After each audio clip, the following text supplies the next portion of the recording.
پاکستان پناہ گزینوں کی میزبانی کرنے والا دنیا کا سب سے بڑا ملک ہے۔ پاکستان میں رہائش پذیر افغان شہریوں کی تعداد 37 لاکھ تک پہنچ چکی ہے۔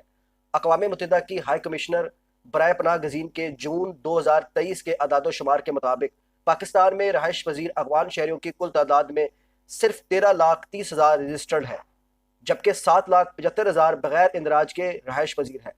اب تک 6 لاکھ نئے افغان پناہ گزین پاکستان میں داخل ہو چکے ہیں۔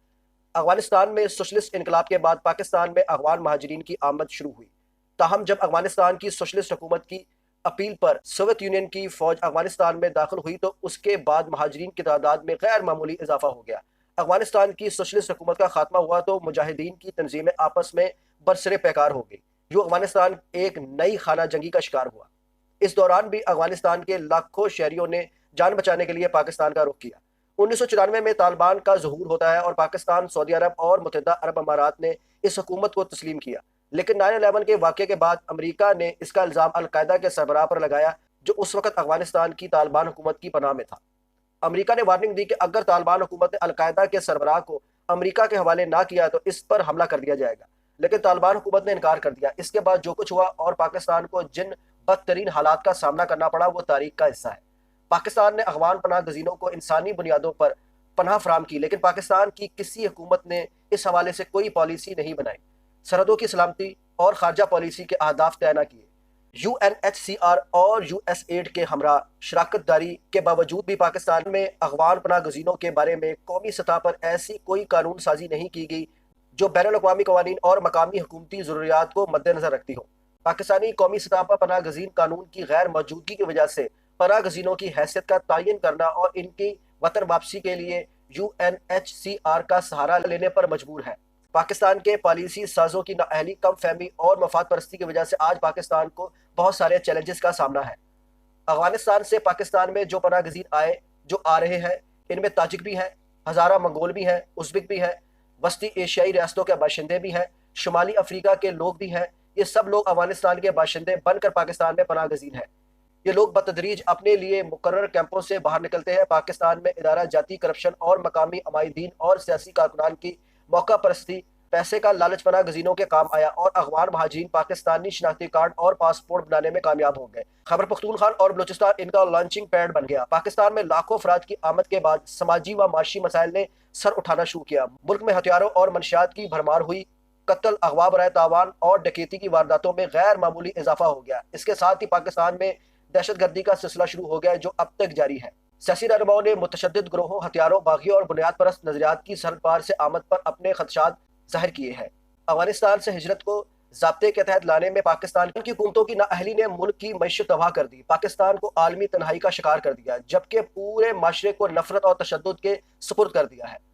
پاک افغان سرحد پر قوانین کا نفاذ نہ ہونا، روزانہ کی بنیاد پر پیدل کراس کی اجازت دینا، سرکاری دستاویزات میں آمد و رفت کے نتائج میں غفلت اور کوتاہی، سرحدوں پر کڑی نگرانی کا نظام نہ ہونا پاکستان کے لیے ایک اور چیلنج ہے۔ ہیروئن جیسا خطرناک نشہ ہو یا کلاشنکوف کے ذریعے پاکستان بھر میں پھیلنے والا بد امنی کا وائرس، یہ سارے مسائل افغان مہاجرین کے ذریعے پاکستان پہنچے۔ کراچی سے لے کر پشاور تک پاکستان کا کون سا شہر ہے جہاں افغان مہاجرین کاروبار نہیں کر رہے ہیں؟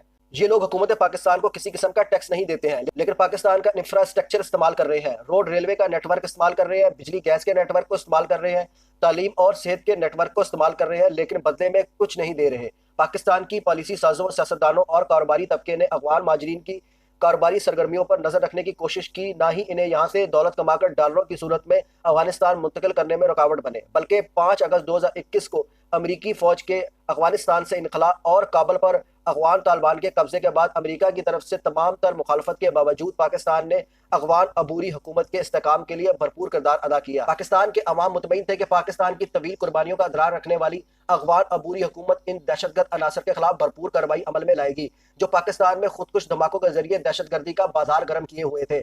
پاکستانیوں کی ان تمام امیدوں پر اس وقت پانی پھر گیا جب کالعدم تنظیم تحریک طالبان پاکستان نے 2022 کا آغاز ہوتے ہی بلوچستان اور خیبر پختونخوا میں پاکستان کی سیکیورٹی اداروں پر حملے اور دھماکوں کا سلسلہ شروع کر دیا۔ اپنی سرحدی پٹی سے پاکستان میں کی جانے والی دہشت گردی کو روکنے کے بجائے افغان عبوری حکومت نے پاکستان پر TTP سے مذاکرات پر زور دیا۔ پاکستان نے اس پر بھی کھلے دل کا مظاہرہ کیا اور مذاکرات بھی کیے، لیکن اس کا بھی کوئی نتیجہ نہیں نکلا۔ ان مذاکرات کی ناکامی کے بعد TTP نے زیادہ شدت کے ساتھ سیکیورٹی اداروں پر حملے شروع کر دیے۔ پاک افغانستان سرحد پر پناہ گزینوں کے انتظامات اور سلامتی سے جڑے خدشات پاک امریکہ تعلقات میں باہمی اتفاق کے اہم شعبے ہیں۔ پاکستان کو یو این ایچ آر سے موصول ہونے والی امداد میں امریکہ سب سے زیادہ عطیات مہیا کرتا ہے، جو افغانستان سے اس کے انخلاء کے باوجود بھی خطے میں اس کی دلچسپی کا عکاس ہے۔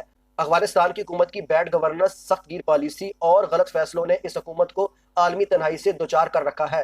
پاکستان کے پناہ گزین پالیسی کو معیاری بنانے کے لیے قانون سازی وقت کی اہم ضرورت ہے۔ سابقہ فاٹا میں داخلی و اندرونی سلامتی کو یقینی بنانے کے لیے سرکاری افسروں اور اہلکاروں کی سطح پر اہلیت، پروفیشنلزم، ذہانت اور عزم کی مضبوطی کو بھی بہتر بنایا جانا انتہائی ضروری ہے۔ ایک جامع پناہ گزین پالیسی اور باقاعدہ مہاجرات کے ضابطے کے تحت لانے کے لیے آمد و رفت کے لائے عمل کی تشکیل پناہ گزینوں کے لیے ضروری امداد اور دستاویزی کارروائی کے شعبے میں امریکہ پاکستان کی مدد کر سکتا ہے، اور اس طرح آنے والے وقت میں سرحد پر شورش کے خطرات میں کمی اور مجرمانہ سرگرمیوں میں قابو پایا جا سکتا ہے۔ چیف کمشنر برائے پناہ گزین کا کہنا ہے کہ افغان پناہ گزینوں کے لیے ملنے والا پیسہ اقوام متحدہ کے اداروں کے ذریعے خرچ کیا جاتا ہے، یہ پاکستانی خزانے میں نہیں جاتا۔ پاکستان نے محدود وسائل کے باوجود 40 سال افغان پناہ گزینوں کو پناہ دی اور اس کوشش میں اپنا بھی نقصان کیا۔ افغانستان میں قیام امن کے لیے عالمی قوتوں پر زور دینے والا پاکستان اگر افغانستان میں پناہ لیے ہوئے دہشت گردوں کی وجہ سے بدنامی کا شکار ہے تو اس کا ایک ہی حل ہے کہ دہشت گردوں سے مذاکرات کے بجائے افغان عبوری حکومت سے بات کی جائے اور ان پر واضح کر دیا جائے کہ بس بہت ہو گیا۔ پاکستان افغانستان کے سیاسی و معاشی استحکام کے لیے اپنے معصوم و بے گناہ شہریوں کی زندگی داؤ پر نہیں لگا سکتا۔